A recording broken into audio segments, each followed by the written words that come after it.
Hey, what's up, everybody? Welcome back to the channel. You know, there's not much that expresses the grace, the strength, the efficiency of cycling more than being able to properly ride in a pace line. Now, I know there are other things like people will say climbing is a great expression of cycling. So is being able to time trial or sprint or even being able to harmoniously ride along in a peloton. And I'll agree, those things are great expressions of our sport.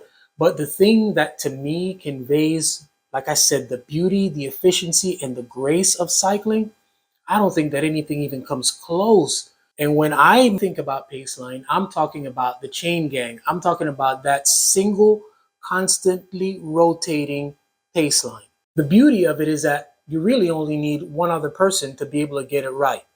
But to actually see it working at its best is when you get 5 to 8 like-minded cyclists who are deciding, hey, we're getting ready to get up the road and we're going to do this as a team. Now, this is completely different than a single pace line where people are taking long pulls. And by long pulls, I'm talking about people being on the front for 3 to 5 minutes, then peeling off and then somebody else taking off. That's a pace line, but that's not what I'm talking about. And I'm also not talking about that double pace line where you're riding two abreast and either both guys on the front come off at the same time or one guy comes off and you kind of have that staggered thing where one line is kind of surging forward at different times. No, that's efficient and it's safe, but it's also clumsy. Now, you're probably thinking team time trial. No, I'm not thinking team time trial. Team time trial is kind of robotic. It's kind of rehearsed. It lacks the same fluidity and grace of the breakaway. In the breakaway, you get passions ignited. You get 5 to 8 guys who decide we're going to work together. One of us is going to win this stage. And without any planning, without any staging, without any rehearsing, they naturally adopt into the position of the pace line, and oftentimes they get it right. But even if they get caught by the peloton, the period of time that we get to see them doing it, oh man, that's a thing of beauty. So they're kind of like some unwritten rules, but we're going to talk about those rules today. The first rule is that whatever pace you're doing on the flats, that pace and speed needs to maintain on the flats. If it's 23 miles an hour, it's 23 miles an hour. Now, once you get into situations where you start climbing or you have rollers or you start hitting a block headwind, the speed goes out the window. Now we start focusing on the effort. We're employing the concept of the convoy, where the entire group is going to move at the pace of the slowest vessel. If we move faster or outside of the comfort zone or one or two of the members, we're going to start to blow the whole thing up and start to get gaps. Good example of where you start to seeing that is a team time trial in the Tour de France or whichever Grand Tour. People eventually start to get shelled because they're not able to maintain the speed. They're not employing the concept of the convoy. Now, once we start descending, we've got to do things a little bit different. You can either decide to hold station, hold position while you're descending, or have an opportunity where people just kind of descend at their own pace because abilities are different as well, and then have an area or period of time where you're going to regroup. So on the flats, pace is maintained. Hills or wind, effort is maintained. Descending, we either hold station or we let people do their own thing. Now, in this first clip, I'm going to use this as an opportunity to show what not to do. While what I'm going to share is technically not wrong, it's an example of how to do it, but you're really not doing it the best possible way. So here I am, second wheel, and I'm not in the drops. The young lady pulls off, and I'm still not in my drop. So ideally, I should have already been in my drops. So I stay on here for what seems like about 15 to 18 seconds. At this point, I get into my drops. Now, I did not change the speed. I maintained the pace that we were going. And after about 15 seconds, I flick my elbow and I move over. I do move over. I do that correct. I begin to slow down. and Hugo begins to come past me.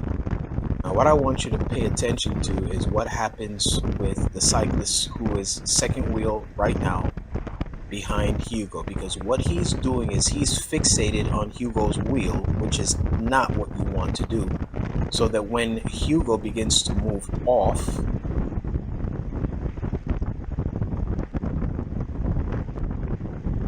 he for a second drifts over with Hugo rather than going straight through to take his wheel. So that's an example of something that you want to avoid doing. You don't want to fixate on the wheel of the person in front of you.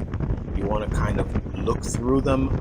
The gaze of your eyes should basically be going between a person's hip and their shoulder, so that you're looking ahead, but you should always be anticipating that cyclist moving offline so that you can come through and cleanly take your pole. So how do we do this? How do we get this whole thing set up? Well, usually you're going to have a person who's kind of semi in charge, and that person is going to get on the front initially, do a warm up, or they're going to kind of like build up and set a pace. So once the rotation starts, the first thing that we're going to do is we're going to be mindful of the amount of time that we stay on the front. For this to operate properly, you get on the front and you stay on the front for about 3 seconds. On the long side, it would be 5 to 7 seconds, but preferably somewhere between 3, maybe 4 seconds is a period of time that you stay on the front and you come off. When you come off the front, you're going to come off on the dirty side, meaning the side that the wind is blowing from. The way how you rotate is you flick your elbow, your right elbow, let's say in this case, and you move over to the left, you slow down, and you're going to slide back, and then you're going to get back in line right behind the last rider. Now, the reason why I mentioned that you signal by flicking with your elbow is because we don't want any ass slapping or any waving through with the hands. Simply flick of the elbow, move over, slow down, slide back. Now, I think this is a good example of a fast rotating paceline done right. I am 4th or 5th wheel at this point, but because of the speed, I'm already in my drops. And you'll notice the frequency with which riders are going backwards as they take very short pulls on the front. Now, the rider that's in front of me at this point, he's not in his drops. But as riders continue to peel off, watch what he does right about now. He gets into his drops, and he's going to stay in his drops for the entire duration. So again, he's second wheel. He's anticipating getting ready to stick his nose in the wind. So Victor takes about a 3-second pull.